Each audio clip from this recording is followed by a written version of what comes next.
Ang debosyong ito ay mula sa Kasama ni Jesus ngayong linggo, Hunyo 15. Ang pamagat ay Pulang Mga Guhit na isinulat ni Rick Stockwell. Basahin natin ang Juan Kabanata 5, mga talata 24 hanggang 30. Sinabi sa Juan Kabanata 5, talata 11, kaya't sinabi sa kanila ni Jesus, pakatandaan ninyo na walang magagawa ang anak sa kanyang sarili lamang. Ang nakikita niyang ginagawa ng Ama, ang siya lamang niyang ginagawa.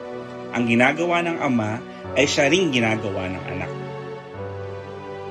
Ang aking study Bible na ginagamit ay tagtad ng mga talatang aking ginuhitan, talatang binilugan at ilang mga sulat kamay na komento sa mga talata. Kapansin-pansin sa malinis na imprenta ng Biblia at maayos na bilog at guhit ay ang mga dagdag na guhit na tila panggulo lamang. Ngunit sa totoo, gawa ito ng aking anak noong musmos pa siya. Ginagaya niya kasi ang bawat makita niya sa akin. Sinasabi ng talata ngayong araw na ginawa rin ni Jesus ang nakita niyang ginagawa ng kanyang Ama.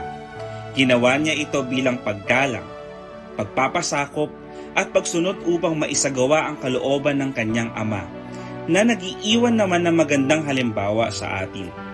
Upang maging tagasunod ni Jesus, marapat na gawin natin kung ano ang kanyang ginawa. Kasama rito ang pagsunod sa kanyang mga utos, tagapamuhay ng kanyang salita, at ibahagi sa iba ang ating mga natutunan.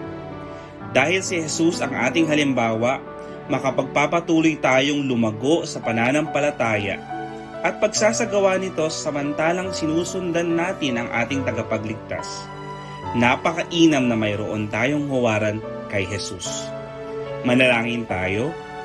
Mahal naming Ama na nasa langit, tulungan mo kaming magawa ang aming mga nagawa ni Jesus. Masundan ang kanyang mga halimbawa upang maparangalan kayo. Amen.